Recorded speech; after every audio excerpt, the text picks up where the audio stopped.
Hi guys, today we will be reviewing set number 70668, J Stormfighter. The set comes with 490 pieces and retails for about $40 in the US. Let's get to the review.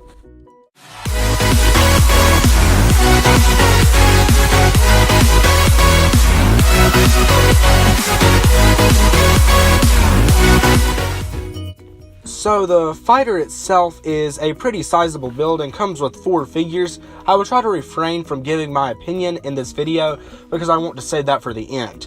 With the minifigures out of the way, you can now see there is a sticker on the nose of the jet to add extra detail. They also add a couple of pieces for detail, including some lightning or energy pieces to represent what is coming off of Jay's lightning jet after all. The cockpit can open very easily and be accessed. It also has quite a bit of detail for the rather small space that it is, including 2 printed screens and a lever for Jay to pull. And here it is with a figure inside. This section, I'm not sure if this is supposed to be a feature, but if you want to, you can simply pull this seat back, and then that is where you can store anything. I like to use it to store the nunchucks of lightning.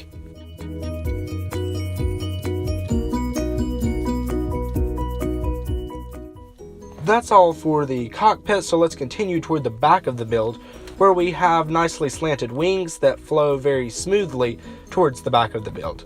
Another thing I would like to point out is that there is some gold accent pieces throughout the build to add, I guess, some color. And placed around the build there is also some stickers that are thankfully not too hard to place, and there's only just a couple of them throughout the build. For propulsion, there's 2 engines that can be angled just a bit but are really meant to stay in one position. Really quickly, I thought I would show you something that usually isn't shown because it's kind of an uncamera friendly side to the build, which is the bottom, but I think they did a fairly nice job on kind of covering some things up and making it look okay to the camera. One of the last things is the engine detail, which they put a fair amount of work into. One of the best action features in the set is the spring-loaded missiles, or shooters, whichever you prefer to say. These work very well, just like they always do. Also, before I show you the main feature, there is a sticker in this rear fin, and another sticker right here near the feature. So without further ado, let's pull the lever that activates the action in this feature.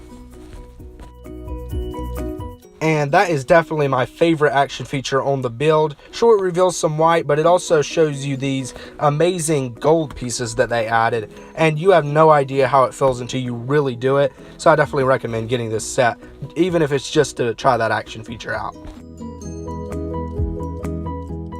And if you're wondering how hard it is to do it in the air, it's not really hard at all. You just have to kind of get a good grip on it, and then it's very easy to pop out the wings in midair while you're flying.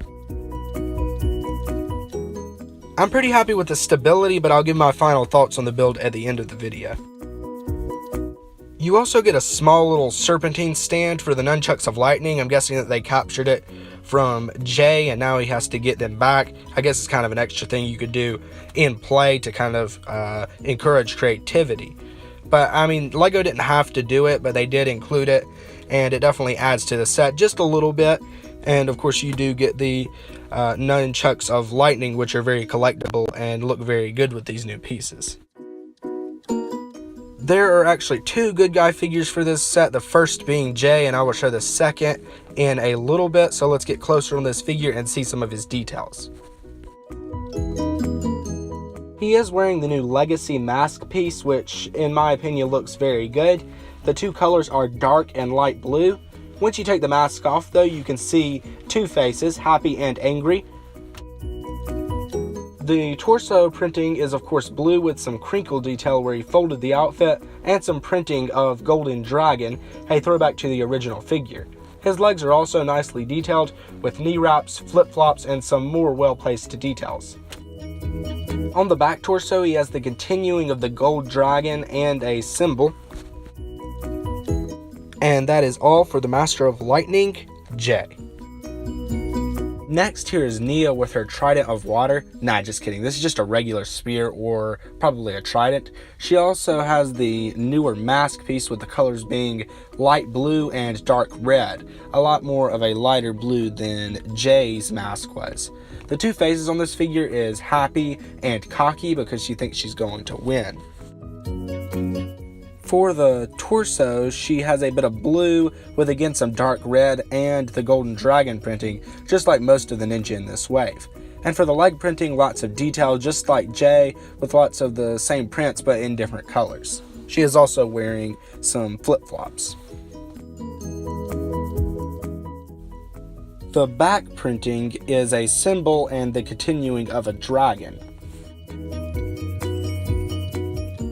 This figure is a serpentine named Lasha, and he has a weapon with a tooth on the end. His printing is very detailed, maybe the most out of all the figures. And they did include some printing for his headpiece. It's very simple, but definitely goes to good effect for the figure. To see the full printing for the head, you have to remove the headpiece he has. He apparently had 4 eyes, but since he is missing one, he now has 3. He has some skull printing on his head as well. That same skull printing is also apparent throughout the torso. He has some sort of poison attached to a strap for using against foes. Speaking of scales, his leg printing is only some very well done scales. For the back of the figure, he has more of that strap and some more poison. But that's pretty much it for this figure. The last figure is Pythor. His weapon is a stick of some sort, even though I don't think I ever saw him actually use it. But here's a closer look at his head, which is pretty long and full of detail, including some menacing red eyes. I have to remove his head to show the torso fully, which shows his scales, along with a necklace that I believe he made out of one of his fellow Anaconjai warriors' jewels that they have stuck in their head for some reason. For the tail, let's try to do that one scene with scales in Ninjago.